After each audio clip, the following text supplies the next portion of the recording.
You're listening to the Emulsion Podcast, a show that informs and inspires the restaurant industry to work, live, and create better. My name's Justin Khanna, and I'm a chef and media producer with almost 10 years of experience in award-winning restaurants all over the world. I created this show as a way to give back, to inspire the next generation, and to help you progress your career. The Emulsion Podcast is sponsored by you folks, and Patreon is where that happens. If you're here as a return listener and you enjoyed the episode you just came from and happen to want to support more episodes, I'd really appreciate it. Go ahead and check out patreon.com/Justin Khanna. Thanks in advance if you can. I totally understand if you can't. Free ways you can support this show include leaving a like or comment on this video, filling up all 5 stars on iTunes, or simply sharing an episode with a friend. This is a solo episode. Yep, it's just you and me. I'll be dishing up a curated list of articles, happenings, and headlines that I've been paying attention to over the past few days, and then season them with my perspective and opinions on the latest industry stories. If you want to dive deeper into any of the stories I cover today, full show notes are available on justinkhanna.com/podcast. And if you come across a story you'd like me to feature in a future episode, shoot it to me on Twitter and hashtag the Emulsion so I can find you. Let's get ready to welcome your host for this episode, Justin Khanna. What is up, folks? Specifically to Sean H., my dude out of Ohio, Erwin A. as well, thank you, as well as what is up to Jason M. That's my brother's name, Jason. All these folks are the newest supporters of the show. They were excited and kind enough to go on Patreon and make that a thing. I'm not going to disclose last names going forward. Maybe not. Maybe to protect privacy. If you want your full name shouted out when you do support me on Patreon, send me a message on Patreon after you join that, and I will make sure that that happens.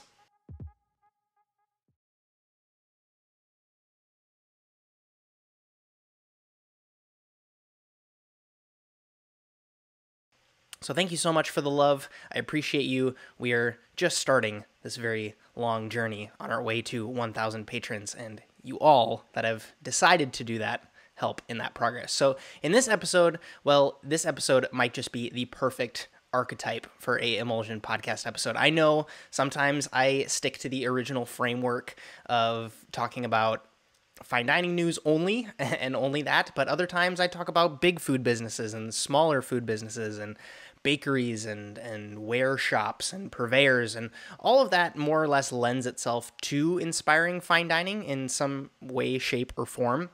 But at least in my opinion, the stories that we're rocking today include dessert discrimination, a new Norwegian pop-up from a very young chef, Eater pulling their stingy price shit again, a Noma restaurant in Japan, Flynn, McGarry, and Gem, which a lot of you have been asking me to cover, and a couple more. You're just going to have to stick around for that coming up.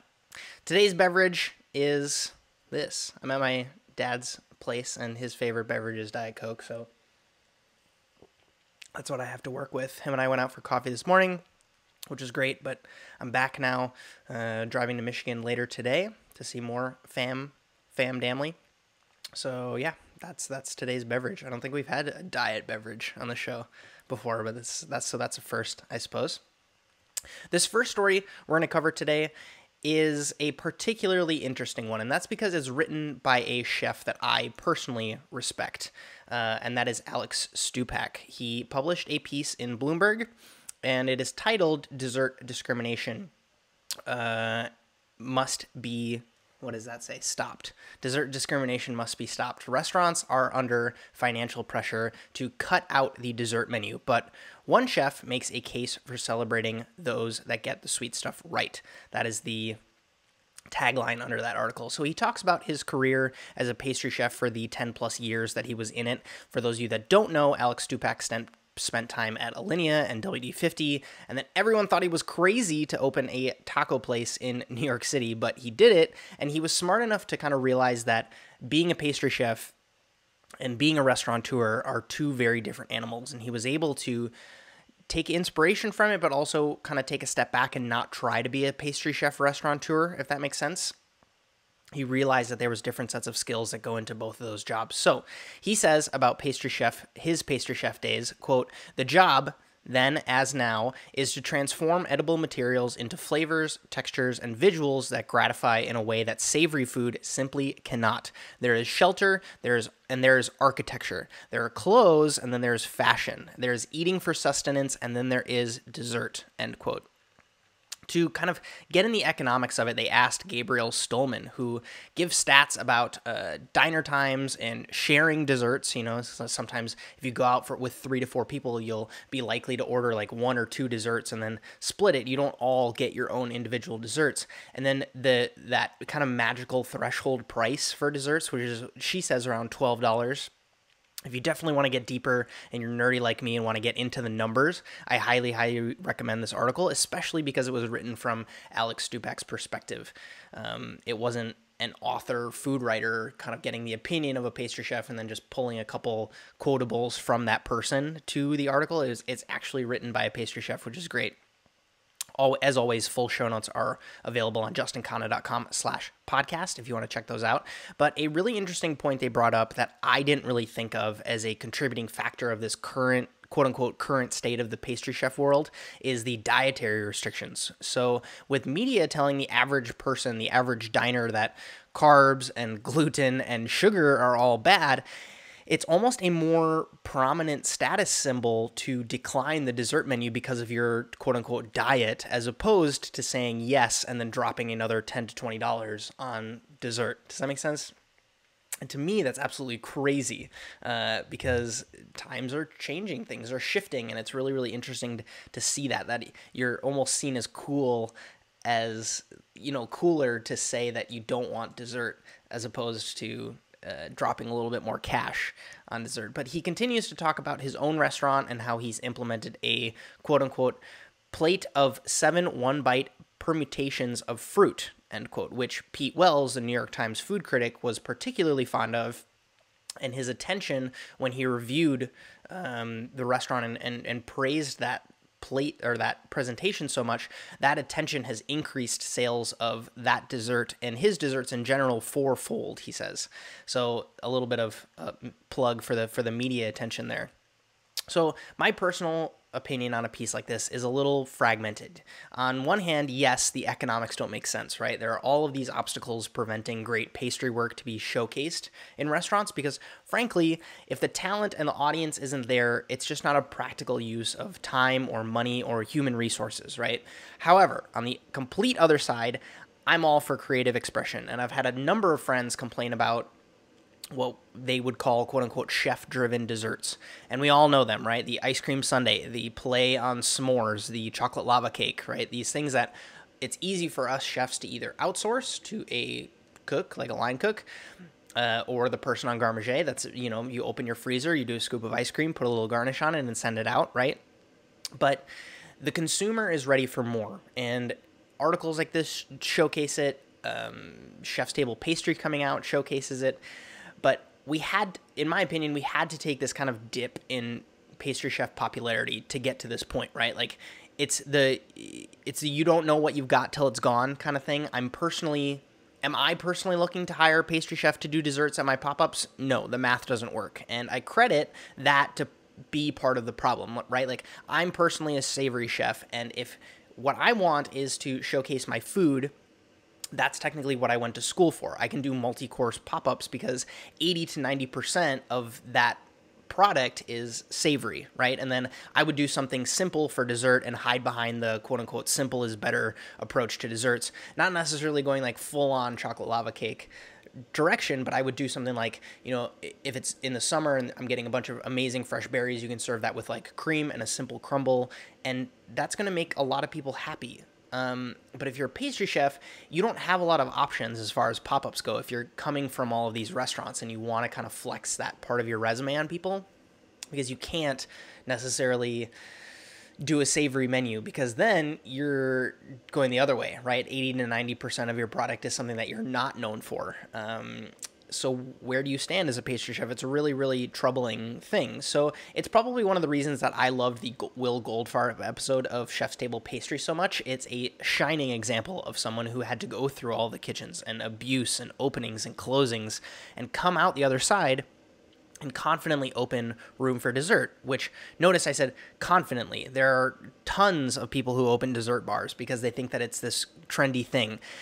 But when it's your lifeblood and the epitome of the perfect brick and mortar for you, it's going to have a different feel to it. So overall, to me, this article should have been called Dessert Appreciation Must increase instead of dessert discrimination must stop. Because I don't think the masses are necessarily discriminating against desserts, but I do think that if we were able to be more intentional and savvy with our pastry chefs and dessert offerings, everyone would be a winner. But that's my takeaway.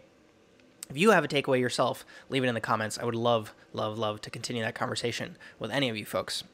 So the next few stories we're going to get into are going to more or less jet set into Scandinavian land. I want to talk about first Eater's big roundup of all the big critics on NOMA 2.0. It's really, really fascinating to see these authors of food from all over the world rant and rave about NOMA in a way that's almost unanimously positive across the board, right? They open all the right doors, NOMA does, for criticism, right? Through whether it's through originality or price or story or atmosphere or service or flavors, it all, from all of these critics, gets a resounding thumbs up. And I think we all underestimate just how titanic and weighty that is. I mean, I personally remember when Ferran had El Bouilli, everyone was talking about, you know, sometimes like 40% of the menu wasn't actually delicious. It was just flexing on people with what techniques they could do. Or even taking it a step further back when London and Paris had all these best restaurants, we would see complaints about price or complaints about service or atmosphere or what have you. But I don't think, at least in my time in the industry, we've seen such unanimous praise for a restaurant that's operating in that level, right? I don't have much more to say here other than I personally want to go back to NOMA. It really makes me want to go have another meal there. My meal a couple of years back at the original space was one of the best I've had in my life. So it's easy to create hype. I just think it's a lot harder to live up to that hype. So props to the guys at NOMA.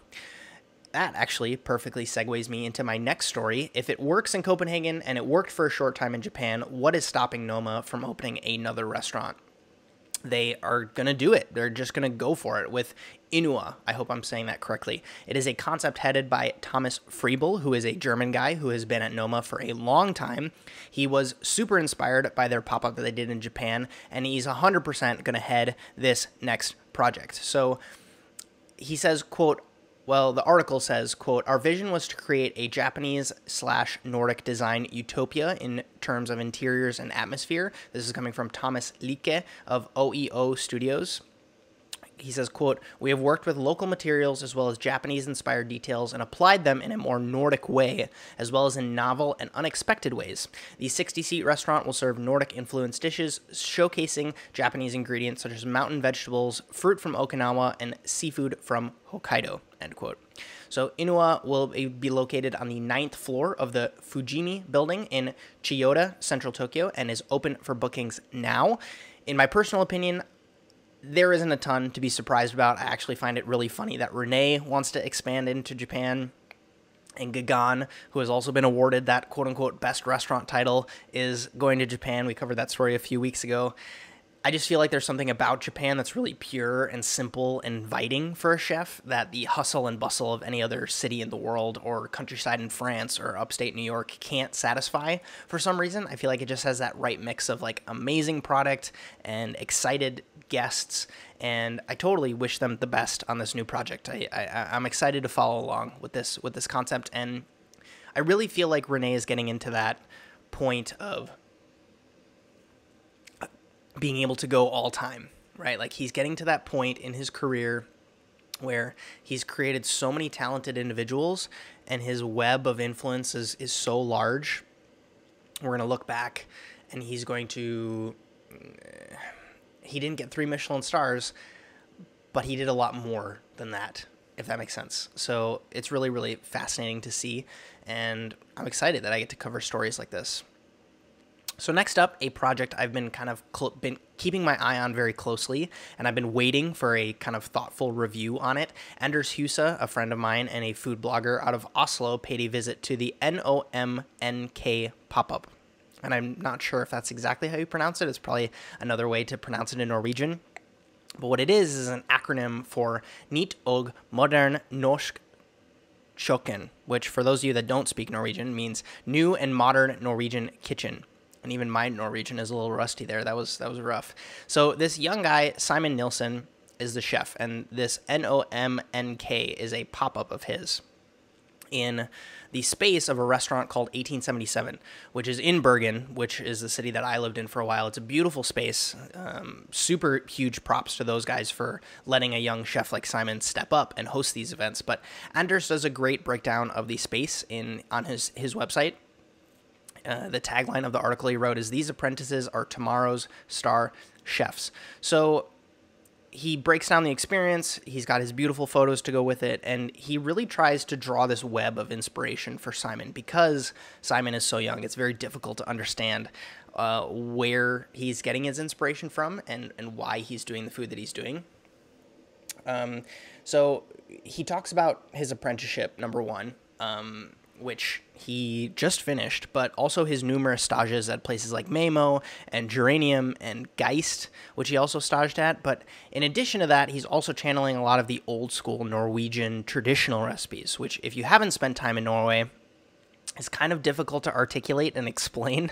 There's lots of porridges and preserved and salted and smoked meats and fish and pickled vegetables. A lot of them are region specific though, because when you think Scandinavia, you think that already, but they all have kind of stories to go along with them based out of basically necessity, like a lot of these Scandinavian places are doing. But he definitely weaves that into his menus as well, which is great to see. But overall, I'm in kind of two camps with this story and the concept in general. Because yes, on one hand, I'm kind of, part of me is like, rah, rah, go get him for Simon, right? He's young, he's ambitious, he's focused. He's not just talking a big game about his food. He's actually putting it into reality. He's getting all this amazing experience. He's growing a following. He's eating out all over the world. He's exploring his heritage. I'm a huge fan of checking all of those boxes. But then there's this other side of me that's kind of like the old man chef. That's like, you know, you got to learn to pay your dues and learn to lead other people. It's going to be a lot harder when you have your own kitchen. And a lot of his dishes are definitely inspired as kind of like, I would argue, rip-offs of other chefs, you know, kind of like serving dishes in mahogany clamshells. And there's lots of sorrel in his plating and nasturtium and that very minimal Nordic aesthetic, which I'm not trying to demonize, right? Like, it's beautiful. It's very distinct. But again, you should be kind of playing cover songs when you start to get a feel of what it's like to plate when those dishes, and if that's your experience, that's going to shine in your food because you went to go work at those places because you were excited about that food. So when you have to cook your own food, it's very easy for other people to call it copying when really it's just the food that you're excited about. So it is the most effective way to progress your creativity, is to cook like that. But similar to another chef that we're going to talk about in just a few minutes, you got to make sure that you incorporate longevity and consistency into your vision and not just these kind of quick sizzle, flash in the pan pop-ups. And this is me speaking from experience, right? Like, I had a write-up in Eater last year when my pop-ups went live, and in my opinion, I launched them way too early. They didn't have a defined vision or a story to tell. It was just me kind of like creating this hodgepodge of different dishes from all my experience, and that was essentially what I called it. I called it Ready for a reason, because I finally felt like I was ready to start figuring out what my food looks like. So in that regard, it was a very successful project, right? But on the other hand, it fell flat and it wasn't able to stand the test of time. So me being such a long-term thinking kind of person, I instantly want to give advice. But on the other hand, he is in the 1% of young chefs doing his own events, marketed under his own name, doing food that inspires him. And whether or not you think that that is original or not is kind of irrelevant, right? Because we're going to look back at this time in his career and say it completely set him up for later success. So that's more or less my rant on that. If I were to go back to Bergen, I would 100% want to go visit his pop-up and maybe do like a video for him. I don't think that the food that he's doing is something that I'm excited about eating, only because I've had a ton of those flavors before. I mean, the food's beautiful. His plating is beautiful, but if you showed me a photo of it, I would probably say it looked like Noma, looks like Geranium, looks like Memo. Very similar flavors and all of that. So I don't know. That's kind of where I'm at with that story. We're going to move on. I'm starting to see a trend news. Eater did a piece on Dominique Cren's new Parisian salon concept, Bar Cren, and gives it 3 out of 4 stars. So they knock it off for a couple of things, but any guesses on what those negatives were? Yep, price. I'm not going to spend a ton of time on this story just because, frankly, I'm not that excited about the writing. I just thought that it was hilarious for, the third week in a row now on the show. We've covered pieces that praise restaurants to the moon, and then they're like, but it's kind of pricey, you know what I mean? So I'm just sick of it, dude, right? Like, you don't see food writers harping about Apple and the price of the iPhone 10 or how expensive tickets to Coachella are. But the second that they get a chance to weigh value for money on a great food experience, they immediately become penny pinchers. And I'm just kind of sick of it. It's a business, right? Like, businesses exist to do two things: strive for a mission and profit. And if there was one line that I could empathize with a little bit in this article, the author says, quote, "We opted for the wine pairing. It was lovely, particularly the rare Loire Valley Sancerre, but it too wasn't enough. Call me a wino, but for $65, I wanted more than the allotted 3 half glasses spread across our almost 3-hour supper.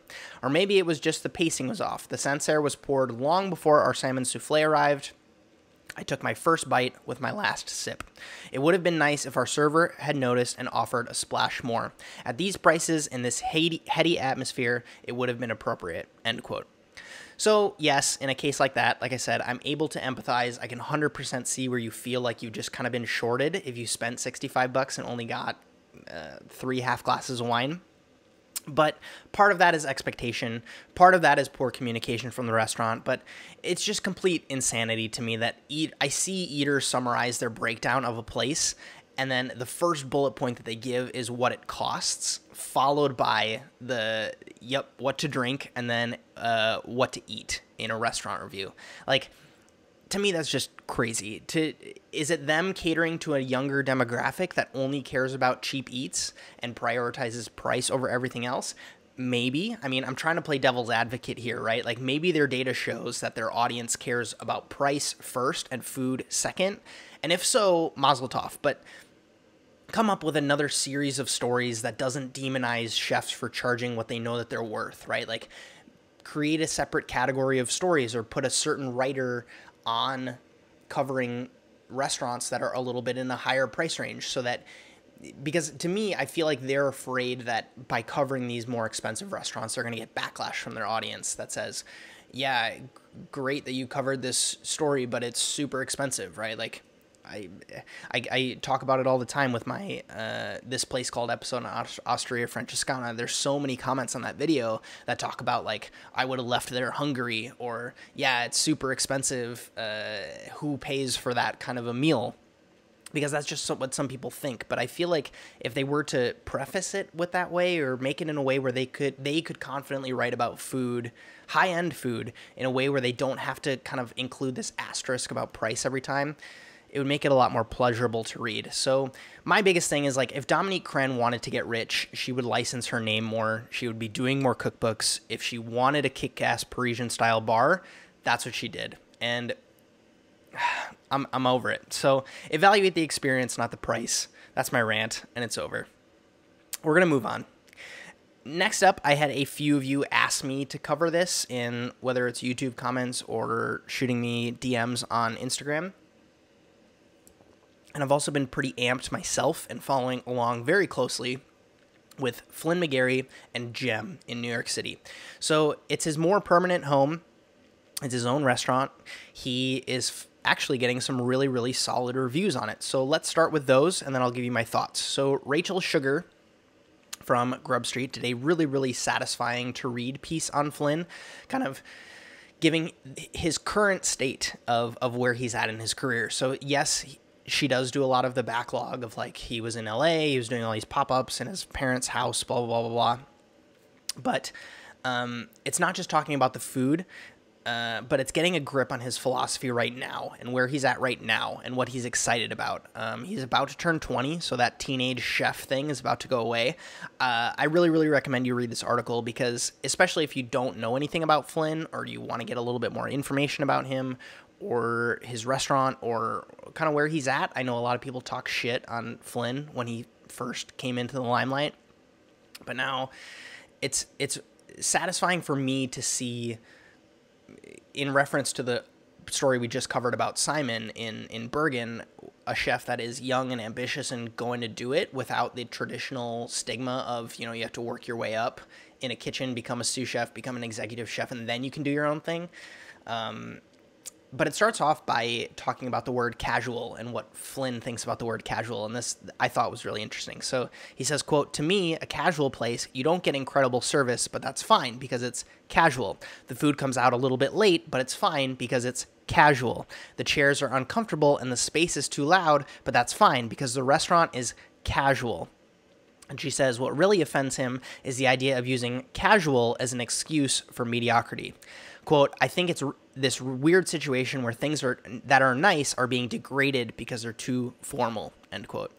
And for me, this totally explains why I've had a really fun time following along with the restaurant. So Flynn says the restaurant has changed several times since they've opened.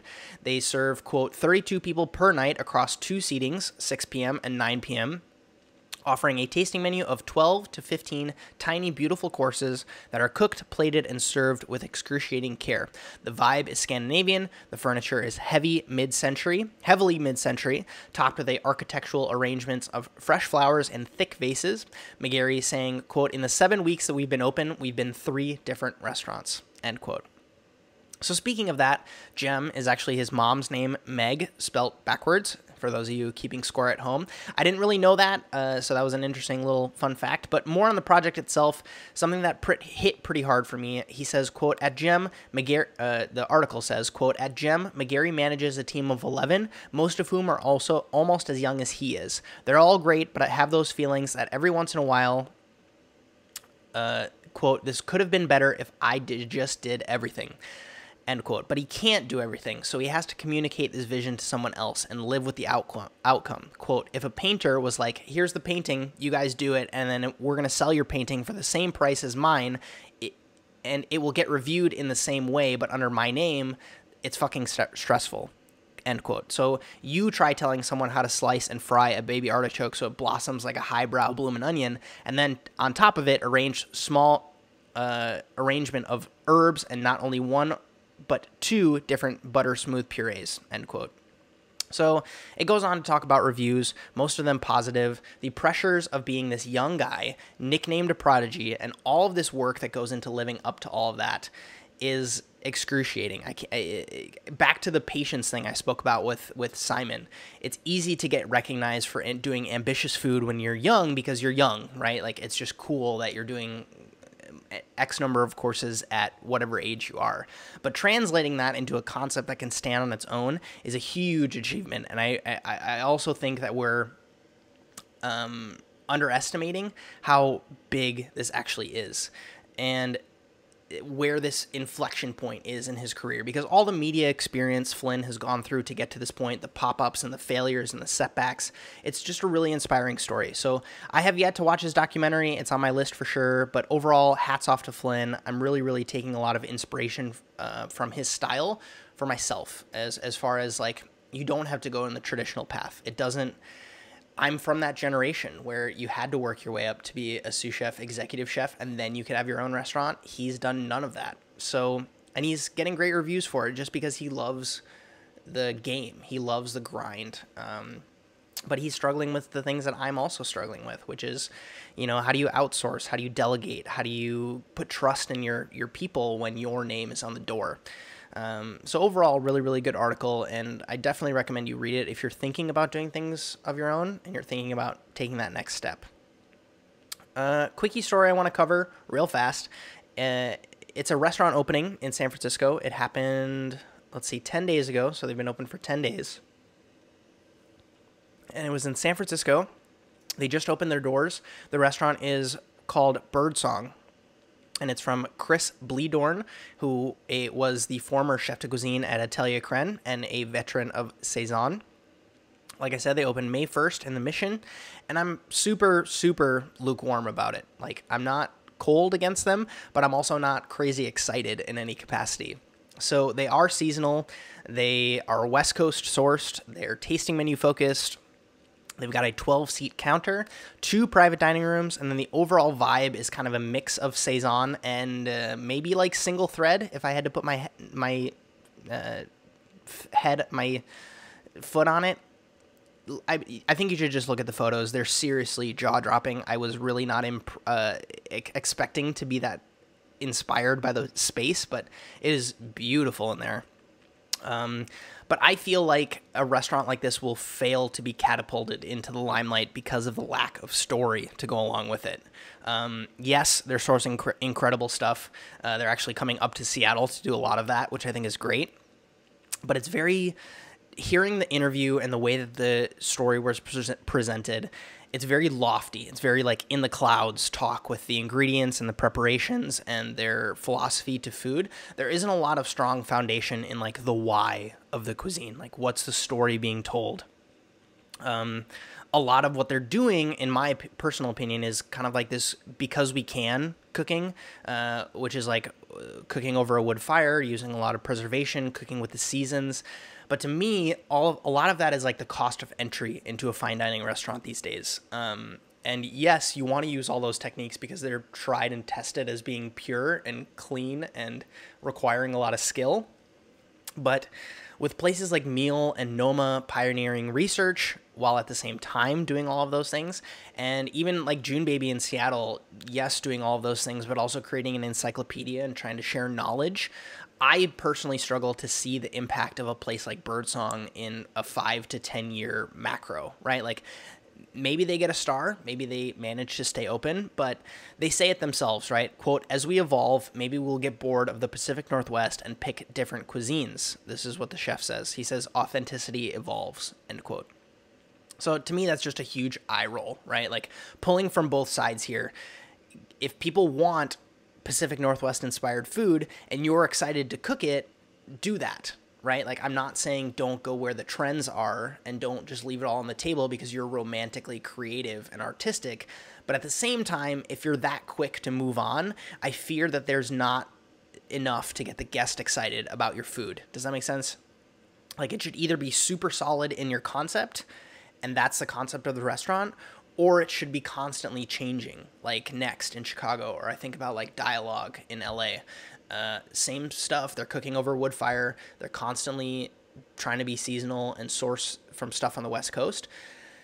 But so much of it is Dave's story that goes along with it. So I'm struggling to kind of see where that is with this restaurant. I'm 100% going to keep my eyes on it, but maybe it's just the way that the story was presented. I'm not convinced yet. So that's my little rant on Birdsong.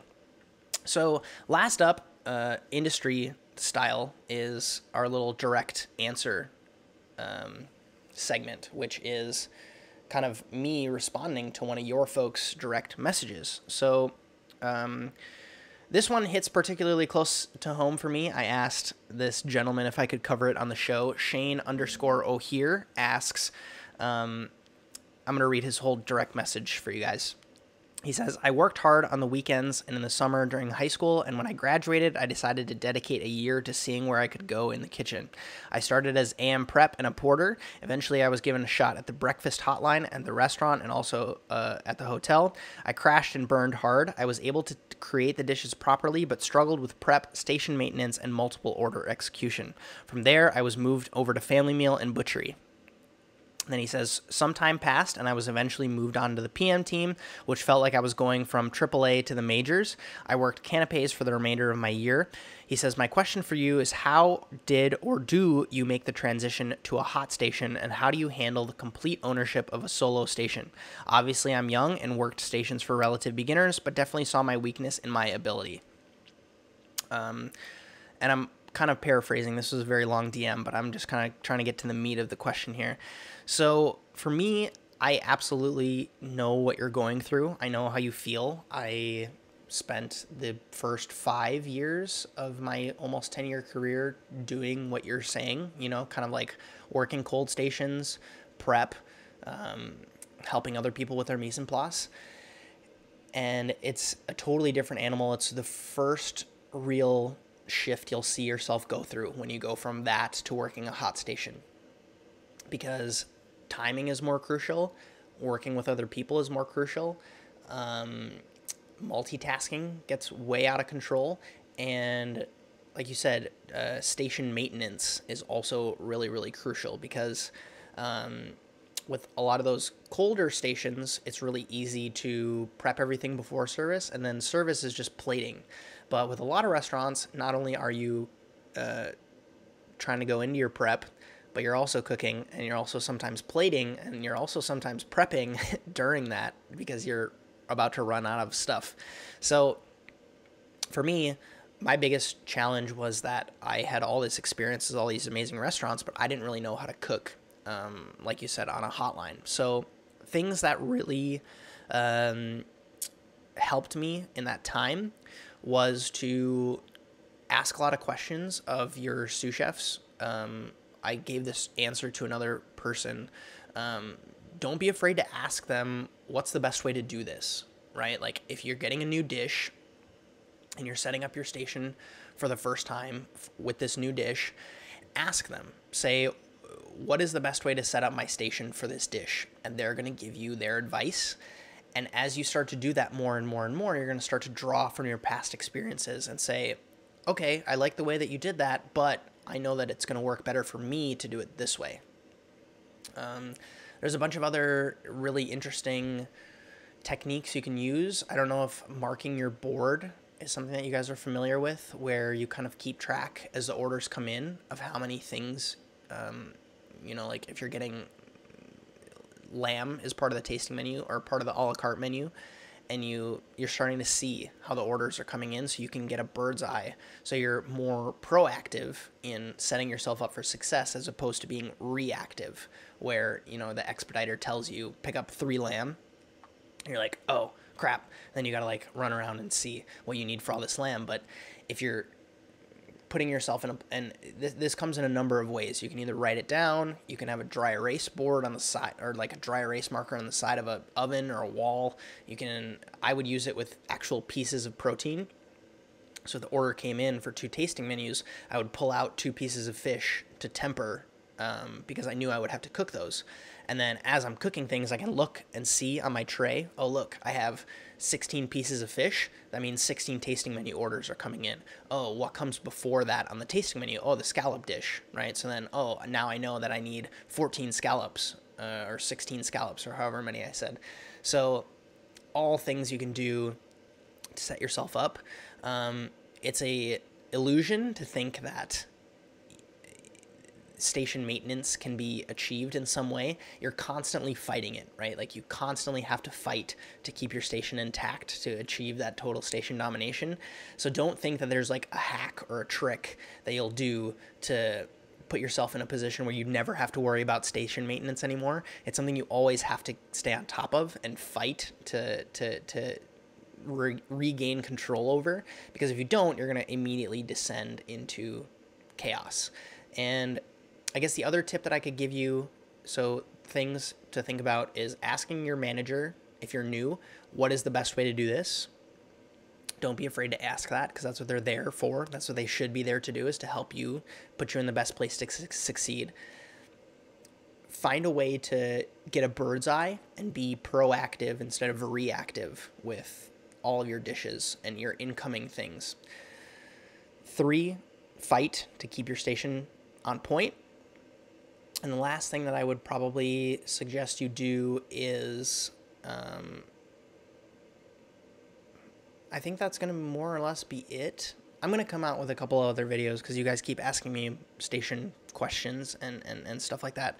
The last thing that I would probably say is to put yourself in a position where you can safely fail, if that makes sense, because on the other side of that is improvement. Does that make sense? So it's like, if you're used to prepping for 45 covers every night, the only way that you're going to get better at prepping for 45 covers is to prep for 60 covers, go down and understand what that feels like to fail, because you'll learn all these little nuances of how to go faster and push yourself beyond that.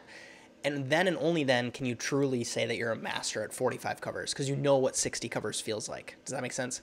So don't get intimidated by those situations. Yes, keep them in perspective, but also keep in mind that on the other side of that is insane improvements. That's where you really start to see exponential growth, is that, I was really good at prepping for 75 covers, but only when I did a party for 120 as a banquet, like basically by myself, did I fully get really good at prepping for 75. Does that make sense? Patience, it's the other thing. It's not going to come tomorrow. But that's my little direct answer to you, and I hope it answered your question.